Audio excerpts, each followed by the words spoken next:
Bienvenue sur Grand Lille TV, merci à tous de votre fidélité. Tout de suite, l'actualité de ce lundi 30 avril en images.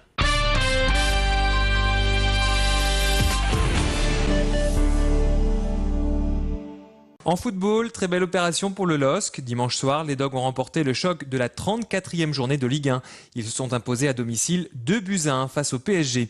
Au coude à coude au classement, les Lillois se devaient d'assurer devant les Parisiens. Pourtant, le scénario avait plutôt mal débuté. À la 47e, Pastore a ouvert le score sur une très belle tête. Les hommes de Rudy Garcia ne se laissent pas impressionner. Eden Hazard égalise à la 71e. Suivi par Nolan Roux, l'attaquant lillois a dévié une frappe de Demelo et offre ainsi la victoire à ses coéquipiers. Au classement, Lille reste 3e avec 65 points, mais se rapproche de Paris qui n'est plus qu'à 2 petits points. On était loin de Paris, loin de Montpellier, mais on savait aussi qu'on jouerait les deux équipes. C'est ce qui est arrivé ce soir contre Paris. On a eu la possibilité de réduire l'écart. Maintenant, on est toujours derrière, on est toujours 3e. On est moins loin. Mais bon, ce qu'il faut, c'est continuer sur cette dynamique positive qui est la nôtre. Enchaîner les victoires, c'est important si on veut espérer mieux que cette 3e place en fin de saison. Prochain match ce mercredi soir, le LOSC se déplace à Nice pour la 35e journée de championnat. Et en marge de ce match, des échauffourées ont éclaté dans le centre de Lille entre des supporters des Dogs et du PSG. Aux alentours de 16h, une bagarre s'est déroulée entre un groupe d'une vingtaine de personnes dans la rue des Fossés. Les supporters des deux camps sont venus aux mains de manière très violente. Ils ont même lancé des tables et des chaises des cafés situés aux alentours. Les clients, eux, se sont réfugiés à l'intérieur des établissements.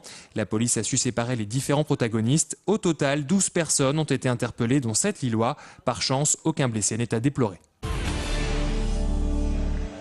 Dernière ligne droite dans la campagne des présidentielles. Entre les deux tours, les deux camps multiplient les actions pour rassembler les électeurs. Ce dimanche, l'UMP a retransmis en direct le meeting de Nicolas Sarkozy de Toulouse à l'hippodrome de Marc-en-Barœul. Pour l'occasion, Jean-François Copé avait fait le déplacement.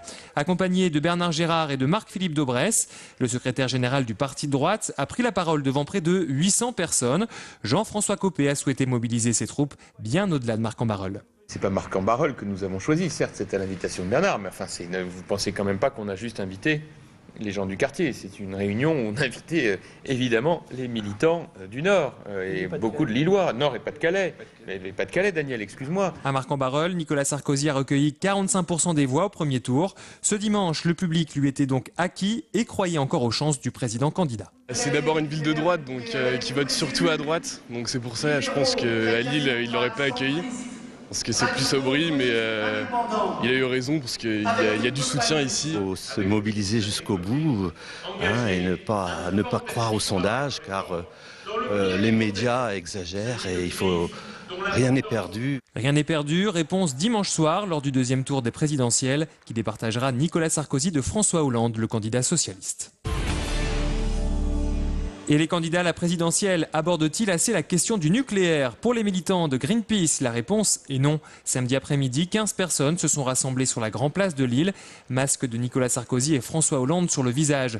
Tous ont dénoncé l'absence de ce thème dans les débats de l'entre-deux tours, peu importe le candidat. Ça a été pas forcément éludé, ça a été abordé, mais souvent avec des contre-vérités, avec des mensonges parfois, des arguments pro-nucléaires, notamment lancés par M. Sarkozy. Comme par exemple un doublement de la facture si on sort du nucléaire, alors qu'il oublie de dire que si on reste dans le nucléaire, la facture va augmenter encore plus que si on sort du nucléaire. Le nombre d'emplois menacés, etc., alors qu'en Allemagne, les renouvelables ont créé beaucoup plus d'emplois que ce qu'on a aujourd'hui dans le nucléaire français. Les militants de Greenpeace ont également distribué des tracts aux Lillois pour sensibiliser les électeurs. Une action menée également dans 21 autres villes de France. Ce dimanche était également consacré au recueillement et au souvenir des personnes déportées de la Seconde Guerre mondiale. À Lille, les élus se sont réunis pour rendre hommage aux différentes victimes.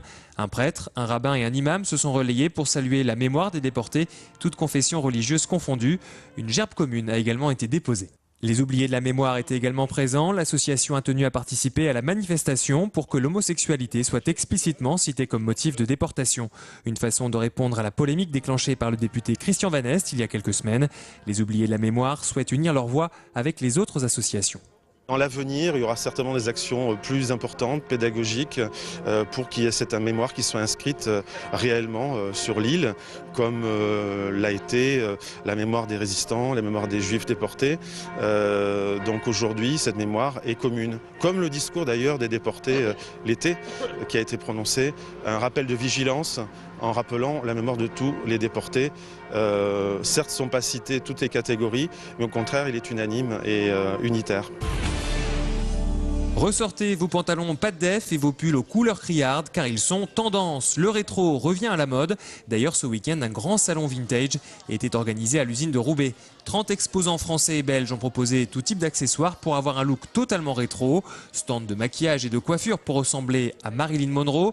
Tatouages éphémères, on pouvait y dénicher tout un tas d'idées pour être fashion, comme ces nœuds papillons remis au goût du jour par ce créateur lillois. Partout où vous cherchez un nœud pape, quand c'est pas vintage, quand vous cherchez dans n'importe quel magasin, c'est forcément gris, noir, rose ou blanc. C'est vrai que moi j'ai voulu apporter un petit vent de nouveautés, enfin apporter de la couleur, etc. À travers des Liberty, à travers des tissus vintage que je retrouve, que je chine, etc. Et aujourd'hui on se rend compte que c'est tendance. Alors pourquoi sur le vintage? Parce que c'est déjà, comme vous l'avez dit, c'est ringard, donc c'est vintage. Le salon vintage a attiré du monde ce week-end, surtout des femmes à la recherche de l'accessoire tendance. J'aime bien les objets qui ont une histoire et qui ont déjà vécu et donc je trouvais que ici je pensais trouver des choses qui n'étaient pas forcément neuves et qu'on ne trouvait pas forcément dans les magasins. Il y a beaucoup de gens lookés, ça change, et ça fait du bien, c'est léger. Les yeux, le volume, ça fait rêver. Ça fait rêver, voilà, comme Brigitte Bardot. Voilà pour l'essentiel de l'actualité de ce lundi 30 avril. Tout de suite, restez avec nous, le point sur votre météo.